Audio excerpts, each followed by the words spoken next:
अस्सलाम अस्सलाम वालेकुम। वालेकुम। क्या हाल चाल है? उम्मीद करता हूँ ठीक होंगे, खैरियत से होंगे। मेरा नाम है जमी और मेरे साथ है शहजाद चौधरी। और आज हमारे साथ हमारे बहुत ही करीबी दोस्त, मेहमान, बच्चे मौजूद हैं। उनका तारफ भी करवा देता हूँ। एक का नाम है अली और दूसरा जो है वो उसका नाम जो है वो मुजाहिद है। ये आप हमारे पास आए हुए थे मेरा ख्याल है कुछ पढ़ने के लिए, और आज हमने इनको अच्छे वाले स्कूल में डाल दिया है। और मेरा ख्याल है कि यहाँ से जब जाएंगे तो काफ़ी कुछ नॉलेज लेके जाएंगे। तो जी आज की वीडियो का घर टॉपिक में हम जाकर अपनी मम्मी पापा को बताएंगे कि सर हमें ये पढ़ाते हैं। और बिल्कुल कल ऐसे ही फिर है। हमारे लिए ना एक नया तमाशा खड़ा होगा, देखते हैं क्या होता है।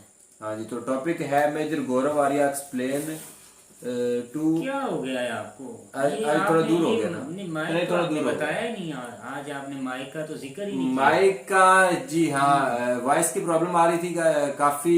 हमें तो पता नहीं आ रही थी, काफी लोगों को आ रही थी। तो ये काइंडली आप हमें बता दीजिएगा कि माइक की क्वालिटी कैसी है। अगर अच्छी है तो ठीक है, अगर बैड है तो फिर हम इसको चेंज करेंगे, लेकिन फिर टाइम लग जाएगा चेंज करने में भी। तो लेकिन बता दीजिएगा लाजमी। तो वीडियो जो है आज का टॉपिक बता देता हूँ, फिर बात करते हैं। Major Gaurav Arya explain to Alia Shah why we are not to talk. मेरा ख्याल है पाकिस्तान के साथ क्यों इंडिया जो है वो बात क्यों नहीं करना चाहता, इसके पीछे क्या रीजन है, क्या चल रहा है बैकग्राउंड पे, तो इस बारे में कोई बात है। तो आज की वीडियो देखने से पहले हमारी आपसे रिक्वेस्ट है कि अगर आप हमारे चैनल पर नए हैं तो हमारी वीडियोस को लाइक करें, शेयर करें, सब्सक्राइब करें और बेल का आइकन दबाना मत भूलिए। तो आज वीडियो शुरू करते हैं, लेट्स स्टार्ट। मेरे साथ जिस तरह मैंने बात की, बहुत सारे इस तरह जो हमारा ये टॉपिक है, इस पे इतने अ, ऐसे मामलात हैं, ऐसे इश्यूज हैं कि किस किस पर हम बात करें। लेकिन चलिए, जिस तरह मैंने बात की कि हम आगाज इसी से किए लेते हैं कि हमने ये देखा कि कुछ अर्सा पहले पाकिस्तान और भारत के बीच ये कहा गया कि अब बहुत अच्छे ताल्लुकात रहेंगे, और उससे कुछ दिन पहले ऐसा भी हुआ कि ये कहा गया कि भारत और पाकिस्तान के बीच बातचीत हुई है, जिसकी वजह से जो एलओसी है वहां पर अमन रहेगा, और फिर जो है वो एक ऐसा पीस प्रोसेस होगा कि जिसमें कोई ऐसे हालात पैदा नहीं होंगे कि कुछ ऐसा इशू क्रिएट हो। लेकिन अभी भी जब तिजारत की बात की जाती है तो हम उस मोड़ पर नहीं आ पाते। आप क्या समझते हैं कि क्या पाकिस्तान और भारत के बीच कुछ ऐसे मामला हो सकते हैं कि हमें तिजारत भी शुरू होती भी नजर आए और ताल्लुकात भी बेहतर हो जाए? आलिया जी, पहले तो अपनी शो में बुलाने के लिए बहुत बहुत धन्यवाद आपका। दूसरी चीज है, 100 साल तक अमन रहेगा या दोस्ती रहेगी, ये मैंने सुना नहीं, मैं पहली बार सुन रहा हूँ आपसे। So I am not aware of it, क्योंकि भारत में ऐसी कोई बात हुई नहीं। मुझे इसके बारे में नॉलेज नहीं है। जहाँ तक अमन की बात है, जहाँ तक पीस की बात है, या लाइन ऑफ कंट्रोल की अगर हम बात करते हैं, जहाँ पे अभी तो सीज फायर है। देखिए, बात यह है कि थोड़ा सा समझने में भी प्रॉब्लम है। जो घाव जख्मों की आपने बात करी, ये भी सच्ची बात है। इसमें कोई दो राय नहीं है दोनों तरफ से। ऐसा नहीं है कि क्योंकि जो भी हुआ है पास्ट में, तो एक तो वो है ही हिस्टोरिकल पर्सपेक्टिव में। लोगों की मेमोरी जो होती है, याददाश्त होती है, बड़ी लंबी होती है। खासतौर से सब कॉन्टिनेंट में बड़ी लंबी याददाश्तें यहाँ पे लोगों की होती हैं। लेकिन इसमें ये भी एक बात सच है आलिया जी की, इंडिया को हर समय एक प्रॉब्लम रही है कि पाकिस्तान में बात किससे करें। अगर चलिए अमन की ही बात करनी है तो बात किससे करें, क्योंकि ऐसा कई बार हो चुका है। मतलब मैं सिर्फ एक एग्जांपल देके इस चीज को मैं खत्म नहीं करूंगा, लेकिन मैं ये बात बताऊंगा कि ये कई बार ऐसा हो चुका है कि जहां पे एक से बात करी और दूसरा डिसएग्री करता है, कुछ और हो जाता है। जब तक पाकिस्तान में और मैं सारा का सारा मलबा पाकिस्तान के दरवाजे के सामने नहीं रख रहा, इस पे इंडिया को भी काम करने की जरूरत है, ये बात तय है। ताली दोनों हाथों से बजती है। हम कहें किसी पाकिस्तानी सब कुछ कर ले, तो दैट्स नॉट ट्रू, ऐसा होता नहीं है। लेकिन मैं एज एन इंडियन, इंडिया के पर्सपेक्टिव की बात, फिर मैं पाकिस्तान की तरफ से भी बात करता हूँ। आलिया जी, ऐसा है कि अभी भी जैसे आपकी गवर्नमेंट वहां पे है, शहबाज शरीफ साहब, he is the prime minister of Pakistan. हर समय ऐसा लगता है जब हम इंडिया से देखते हैं, क्योंकि हमें आदत नहीं है। कुछ दौर हमारे भी 7-8 साल का दौर आया था 75 साल में, लेकिन जब भी हम पाकिस्तान को देखते हैं तो हमें ऐसा लगता है, और शायद ये हमारा सोचना पूरी तरीके से सच भी नहीं है, लेकिन जो हमें लगता है वो बता रहा हूँ आपको, कि पाकिस्तान अनस्टेबल है, जिसको आप लोग पीटीवी में कहते हैं ना, मुल्क नाजुक दौर से गुजर रहा है। और ये मैंने हर साल सुना है कि मुल्क नाजुक। मैंने कभी ये नहीं सुना पाकिस्तानी मीडिया को कहते हुए कि मुल्क नाजुक दौर से नहीं गुजरा। जो भी पाकिस्तानी मीडिया को देखेगा, शाम के 5 या 6 बजे के बाद की खबर अगर किसी ने देख ली पाकिस्तानी मीडिया की, ऐसी बात नहीं है कि हमारा मीडिया जिंगोइस्टिक नहीं है, हमारा मीडिया चिल्ला के जोर से नहीं बोलता, ऐसा भी नहीं है, लेकिन अपने खुद के मुल्क के बारे में दुनिया में कोई ऐसा मीडिया नहीं है पाकिस्तानी मीडिया जैसा कि जो अपने खुद के मुल्क के बारे में इतनी बुरी राय रखता। बड़े बड़े दानिश्वर लोग, बड़े बड़े पढ़े लिखे लोग ये बोल रहे हैं कि साहब, मुझे तो ऐसा लगता है कि श्रीलंका के की राह पे पाकिस्तान चलने वाला नहीं, चल चुका है। ये ऐसी ऐसी बातें अपने मुल्क के बारे में ना टेलीविजन पे, इनको ये एहसास नहीं होता कि बच्चे सुन रहे हैं, पाकिस्तानी बच्चियां जो इम्प्रेशनेबल एज के, वो अपने मुल्क के बारे में क्या सोचते होंगे। अच्छा, हम भी वो प्रोग्राम देखते हैं तो हम भी कहते हैं कि यार ये ठीक ही कह रहा है आदमी, मतलब इफ ये कह रहा है कि मैं इतना एजुकेटेड हूँ, और कुछ एंकर्स हैं जिनके नीचे आता है Pakistan number 1 anchor, Pakistan top anchor, ठीक है। आप इंडिया बैशिंग करें वो हमें समझ में आता है। आप समझ नहीं आलिया जी मैं क्या बोल रहा हूँ? अगर पाकिस्तानी मीडिया इंडिया बैशिंग करे तो वो मुझे समझ में आता है, पर पाकिस्तानी मीडिया इंडिया बैशिंग से ज्यादा पाकिस्तान बैशिंग करता है। और ये आप अक्रॉस प्रोग्राम्स के साथ, ये हो गया, बिक गए, लुट गए, बर्बाद हो गए, कयामत आने वाली है। तो एक तो ये बात है। दूसरा जो बड़ा अहम पॉइंट है कि जो बीच में क्या हुआ कि इंडिया की जो ट्रेड है वो $650 बिलियन क्रॉस हो गई पिछले साल की। और trade with the world in the sense that exports हमारे 650 बिलियन क्रॉस हो गए। और 2 साल से आपको पता ही है 370-35 से हटने के बाद पाकिस्तान से ट्रेड बिल्कुल भी नहीं हुई। थोड़ी मोड़ी कुछ करोड़ों रुपए की ट्रेड हुई होगी वो दवाइयों को लेकर, अदरवाइज ट्रेड तो बंद है। और हमारे जो हाई कमीशन हैं वो भी काफी स्केल डाउन हो चुके हैं, ये भी बात सच है।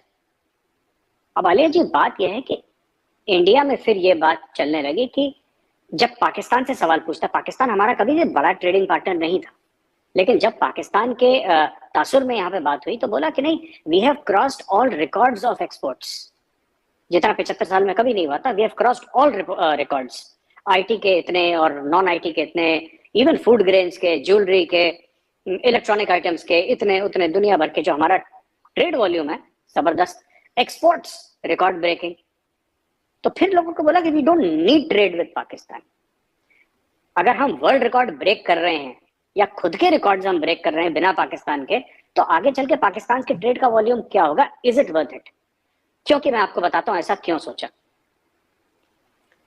पाकिस्तान का ट्रेड का देखिए 370-35 से कभी बहाल नहीं होगा, ऐसी उम्मीद पाकिस्तान में कुछ सियासतदान आलिया जी बेच रहे हैं। लिटरली वो मंजन या वो चूरन बेच रहे हैं कि एक दिन जब तक, और ये इमरान खान करीब 100 बार बोल चुके हैं इमरान खान साहब, कि जब तक 370-35 से बहाल नहीं होगा हम इंडिया से बात नहीं करेंगे। अब ये जो स्टेटमेंट देखिए कि जब तक 370-35 से बहाल नहीं होगा हम भारत से बात नहीं करेंगे, ये इमरान खान, आप भी जानते हैं इमरान खान कई बार स्टेटमेंट दे चुके हैं, you are very well aware. ये ऐसा इंप्रेशन देता है कि इंडिया रोज फोन कर रहा है कि खान साहब हमसे बात क्यों नहीं कर रहे, और खान साहब हमको कह रहे हैं कि जब तक तुम 370-35 से बहाल नहीं करोगे तब तक मैं तुमसे बात नहीं करूंगा। इंडिया ने मेरे साथ अभी भी ये वाली, यही जो मैंने अभी इससे पहले जो बात की पीस प्रोसेस की, वो मैंने इसी हवाले से की क्योंकि पाकिस्तान की तरफ से ये कहा गया था, और बल्कि इंडियन मीडिया ने बहुत ज्यादा उसको पब्लिश भी किया था कि पाकिस्तान की तरफ से कहा गया है कि अब 100 साल तक जो है जंग नहीं होगी, इस तरह के मामला। लेकिन ये जो आप बात करें ट्रेड की, तो अभी भी पाकिस्तान की तरफ से बात तो निकली, जो कि आप जिस तरह कह रहे हैं कि हर थोड़े दिन के बाद ये स्टार्ट होता है, लेकिन फिर ये कहा गया कि जब तक ये नहीं होता 370 का मामला तब तक हम नहीं कर पाएंगे। अच्छा, उसमें क्योंकि प्रेशर्स भी हैं, आप जानते हैं कि यहाँ पे तो प्रेशर्स मौजूद हैं जिसकी बिना पर आपने इलेक्शन में भी जाना है आगे, और ये मामला तो दोनों तरफ चलता है। भारत में भी जब हम देखते हैं कि इलेक्शन होने वाले होते हैं तो उस वक्त वहाँ पे भी ऐसे नारे लगते हैं कि पाकिस्तान के खिलाफ अगर आप नारा लगाएंगे तो वोट मिलेगा। इसी तरीके से पाकिस्तान में भी ये चलता है। तो इसके साथ साथ आपने एक जो बात की मीडिया की, तो आप नहीं समझते कि आपने कहा कि यहाँ पर पाकिस्तान में मीडिया पे हर तरफ ये चल रहा है इस वक्त कि ये हो गया, वो हो गया, लूट गए, बर्बाद हो गए, तो क्या आप ये नहीं समझते कि इसका एक एंगल ये भी है कि पाकिस्तानी मीडिया बहुत बड़ा क्रिटिक है अपनी गवर्नमेंट का, अपनी हुकूमत पर उसको तनकीद करने का पूरा हक हासिल है, या वो जो बातें देख रहा है उसको कर सकता है? आलिया जी ऐसा है कि हुकूमत पे तनकीद करने का हक हासिल पाकिस्तान में कभी ऐसा नहीं था कि नहीं था। फौज के ऊपर तनकीद करने का हक नहीं है आपके ऊपर, क्योंकि हुकूमत फौज चलाती है। देखिए ना, फर्क है। You cannot compare Shahbaz Sharif to Modi ji. Modi ji is the boss. India में एक ही बॉस है और उनका नाम है नरेंद्र मोदी। आप किसी भी पाकिस्तानी से पूछिए कि दिल पे हाथ रख के पूछो कि पाकिस्तान का बॉस कौन। हमारे सामने नहीं, किसी इंडियन के सामने बोलना कि नहीं हम डेमोक्रेट, वो मेरे वो छोड़ दे, I am not important. India को एक कोने में लगाइए, दिल पे हाथ रख के बताइए कि पाकिस्तान का बॉस कौन है, और कहीं ना कहीं दिल से आवाज आएगी कि कमर जावेद बाजवा साहब है। And I have a lot of respect for general Bajwa. मैं आपको अभी बता दूं, मैंने बोला भी था पिछले मेरे इंटरव्यू था कि अनफॉर्चुनेटली आपके मुल्क में क्या है कि जो आपके आर्मी चीफ है ना, वो बात करते हैं स्टेट्समैन के जैसे, और जो प्राइम मिनिस्टर है वो पता नहीं किस तरीके की बात करते हैं। तो देखिए क्या बात ये हो गई ना आलिया जी की। देखिए जब 370-35 से हटा, आपने ट्रेड की बात से शुरू करी थी कि ट्रेड दोनों मुल्कों में, ये डिसीजन आपको भी पता है पाकिस्तान में महंगाई क्यों है आज की तारीख में, और पिछले 2-3 साल से क्यों महंगाई का तूफान पाकिस्तान में आ रहा है। सबको पता है कि जिस दिन वाघा के दरवाजे खुले, with in 15 to 20 days Pakistan में महंगाई हर चीज की, खाने पीने की चीज की, धीरे धीरे कम होना शुरू हो जाएगी। विद इन 15 to 20 डेज, एक महीना लगा लीजिए, 30 दिन के अंदर ज्यादा से ज्यादा ये महंगाई का तूफान बहुत हद तक खत्म हो जाएगा। तेल की कीमतों के ऊपर हमारा कोई जोर नहीं है, क्योंकि इंडिया खुद तेल इंपोर्ट करता है, तो उसके बारे में हम कुछ नहीं कर सकते। लेकिन आपके जो फूड आइटम्स है उनकी काफी हद तक कीमत गिर जाएगी। 370-35 से हटने के बाद जो सरहद बंद करी और बोला कि हम ये कर देंगे वो कर देंगे, जो इमरान खान साहब ने बोला, तो ठीक है, इंडिया ने तो कभी नहीं बोला कि जनाब आप, हम लोग लुट जाएंगे, पिट जाएंगे, बर्बाद हो जाएंगे, आप हम हमें हमारे साथ ट्रेड करिए। आपने बोला ठीक है आपकी मर्जी। फिर कुछ दिनों के बाद खान साहब ने बोला कि चलो दवाइयां तो दे ही दो हमें, तो हमने बोला वो भी आपकी मर्जी। कल आप बोलेंगे कि इसकी ट्रेड कर लो, तो आपकी मर्जी। आपको बंद करना है पाकिस्तान को, ट्रेड हमारे साथ बंद करनी है, पाकिस्तान की खुशी। पाकिस्तान को ट्रेड करना है, वो पाकिस्तान की खुशी। लेकिन इसमें एक और चीज है, पाकिस्तान ने ट्रेड बंद करी यूनिलैटरली। इंडिया ने मोस्ट फेवर्ड नेशन का, MFN का स्टेटस पाकिस्तान को दे रखा था, पाकिस्तान ने नहीं दिया इंडिया को। चलिए अब तो बात पुरानी हो गई, let's not go back into history, वो खत्म, एक चैप्टर हो गया। मेरा कहने का मतलब है कि पाकिस्तान ने जो ट्रेड बंद करी, व्यापार बंद करा, जिसको हम हिंदी में कहते हैं व्यापार बंद करा भारत के साथ, वो पाकिस्तान का यूनिलैटरल डिसीजन था। वो इमरान खान नियाजी का डिसीजन था कि भारत के साथ हम ट्रेड नहीं करेंगे जब तक 370-35 से। हाँ जी, तो शहजाद भाई वीडियो जो है वो ख़त्म हो चुकी है, और वीडियो में जो है वही बातें बार बार होती आ रही हैं। लेकिन शहबाज शरीफ ने भी जो ऐलान किया है कि हम ट्रेड करेंगे, उसका भी मतलब फर्दर कोई नहीं देखा गया कि इंडिया से इतने प्याज आए हों, इतने आलू आए हों या कुछ भी, क्योंकि शायद हो सकता है कुछ काम शुरू होता, लेकिन हमें तो पड़ी हुई थी लाहौर में, अब ये मार्च है, अब वो मार्च है, वो जून के महीने भी मार्च आ जाता है। जमी भाई ट्रेड तब भी शुरू होती है ना जब आपके मुल्क के हालात ठीक हों। अभी ट्रेड खाक करनी है, आप उनके मेडिसिन के पैसे नहीं दे रहे, वो मजीद मेडिसिन देने से इनकार कर रहे हैं।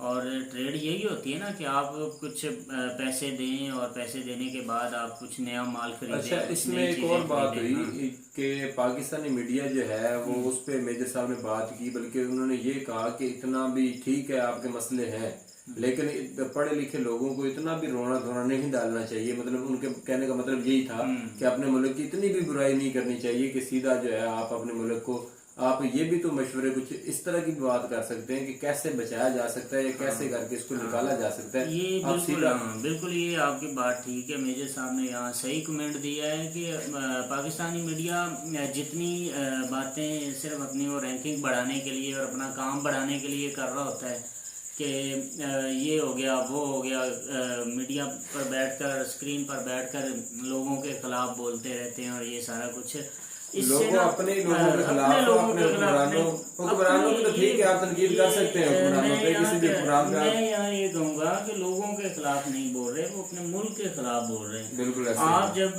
फौज के खिलाफ बोलेंगे, आप किसी मुल्क की वजीर मशीद के खिलाफ बोलेंगे, तो डेफिनेटली इनडायरेक्ट आप मुल्क के खिलाफ बोल रहे हैं, आप अपने मुल्क को बुरा भला कह रहे हैं।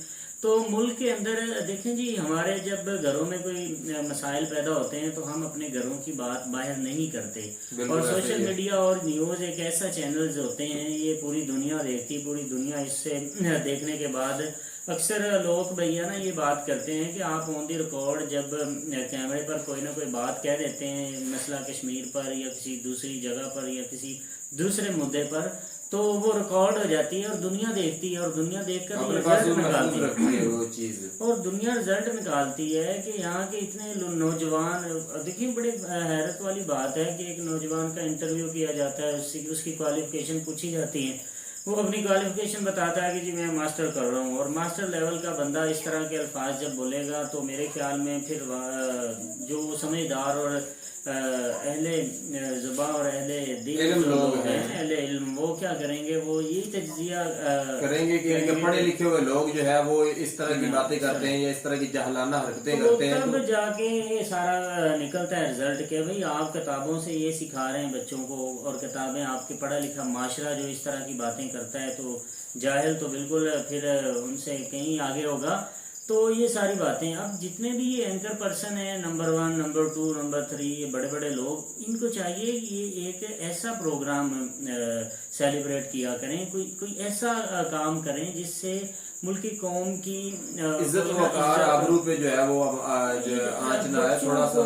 बच्चों को थोड़ा ना, बच्चों का जो माइंड है वो बिल्ड हो, तमीराती काम करने का सोचें, बच्चे काम कर सकते हैं, नौजवान नस्ल के लिए कुछ इस तरह के प्रोग्राम करिए। वैसे शहजाद भाई ये वाकई कितना डेंजरस मेजर साहब ने ये बात की, कितनी यार के जब बच्चे सुनेंगे कि हमारे मुल्क के पास हमारे पास वसाइल नहीं है, जराए खत्म हो नहीं चुके हैं, है, तो जो मेहनत करने वाला बच्चा है, जो आगे अब बढ़ने वाला है, देखिए, उसके माइंड में कैसी बात आज तक नौजवान नस्ल, मैक्सिमम नौजवान नस्ल को ये श्रीलंका हिस्ट्री का नहीं पता था, लेकिन अब हर चैनल पर जगह जगह इंटरव्यू पर ये बोला जा रहा है पाकिस्तान बनेगा अब श्रीलंका, या बड़े बड़े पढ़े लिखे लोग ये बात कह रहे हैं कि पाकिस्तान श्रीलंका के रास्ते पर चल चुका है।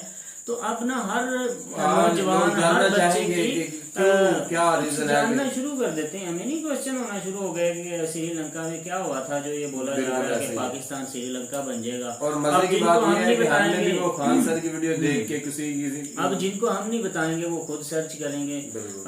नेट का दौर है, हर बंदा खुद सर्च करेगा, वो देखेगा श्रीलंका के हालात कैसे बिगड़े हुए हैं और कैसे श्रीलंका तबाह हो गया है। बिल्कुल ऐसे और ही है। जब और श्रीलंका की और तबाही- मेरा ख्याल है कि इसके पीछे सारा वो जब हमने देखा या हमें जो इल्म हमारे तक पहुंचा, पहले इस पॉलिटिशियन उसकी मेन रीजन ना, मेन रीजन ये बुनियादी मरकज बना। और पहले ये हुआ करता था कि बड़े लोग ये डिसीजन लिया करते थे कि पाकिस्तान को छोड़कर किसी आउट ऑफ कंट्री चला जाएं और बच्चों को ले जाएं, और बच्चे ये कहा करते थे कि बच्चे जिद करेंगे नहीं जाना, हमने अपना स्कूल नहीं छोड़ना, अपना सिटी नहीं छोड़ना, अपना मोहल्ला नहीं छोड़ना, वगैरह वगैरह। और आज जब यही बच्चे, नौजवान नस्ल जब श्रीलंका का विजिट करेंगे नेट पर, तो ये बोलेंगे कि पापा हम पाकिस्तान को छोड़ दें, अगर पाकिस्तान श्रीलंका बन गया तो हम गुलाम बन जाएंगे, हम गुलाम बनकर नहीं जीना चाहते। अब वो बच्चे कहेंगे कि हम पाकिस्तान को छोड़ दें, तो ये बहुत डेंजरस है, वाकई ही बड़ी ये काबिल गौर और तवज्जो वाली, अटेंटिव वाली बात है। और इसके जो है ना क्या कहते हैं कि सोचने वाली बात, आम तो कौम सोच ही रही है किसी न किसी हद तक हर बंदा, लेकिन जो हमारे पॉलिटिशियन है उनको पता है कि ये लास्ट टाइम मैं देख रहा था, वही बात हुई ना शहजाद भाई, मैं वीडियो देख रहा था, मैं आपसे बात हो रही थी ना कि एक पुलिस वाला मार दिया, अगर कोई पुलिस वाले ने 8-10 मार देगी तो उनको इमरान खान, हमने ये बात कर रहे थे वीडियो पे कि उनको इमरान खान खर्चा देगा, ये वो एक बंदा जो है वो रावी के पुल से ना गिर के जो है वो उसकी डेथ हो गई है, अब उसकी छोटी छोटी बच्चियां हैं, अब उसको कौन संभालेगा, उसका क्या होगा? उससे लेसन लेना चाहिए बाकी लोगों को कि ये सारे घरों में बैठे हैं, हेलीकॉप्टर पर इनकी एंट्री होती है, ऐसे ही है। और आप एक बाइक लेकर जाते हो और आपको ये भी नहीं पता कि आपकी बाइक महफूज है, आपकी जान महफूज है, और आप इतनी बड़ी कुर्बानी दे रहे हैं और उस कुर्बानी का कोई फायदा नहीं हो रहा। दरअसल पाकिस्तान के लिए अगर कुछ करना है तो आप अपने बच्चों को अच्छी एजुकेशन दें, आप अपने बच्चों को अच्छा पढ़ाएं, और तमाम पॉलिटिशियन जितने भी हैं इनका पीछा आप जितना कम करेंगे उतना ही मुल्क के लिए फायदा होगा, उतना ही उनको पता होगा कि हमें क्या पाकिस्तान के लिए, मुल्क के लिए जो कुछ करना होता है ना, वो इन पॉलिटिक्स के पीछे लग के नहीं किया जाता। आप जब किसी सियासी लीडर को अपना हीरो मानकर आगे निकलने की कोशिश करते हैं तो सवाए रसवाई के कुछ नहीं मिलता।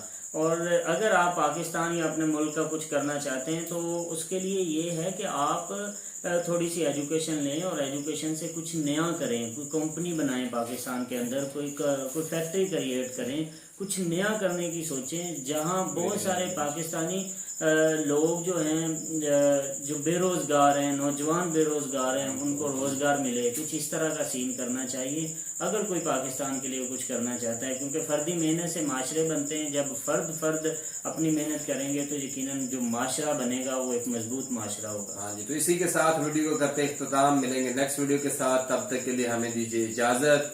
अल्लाह हाफिज।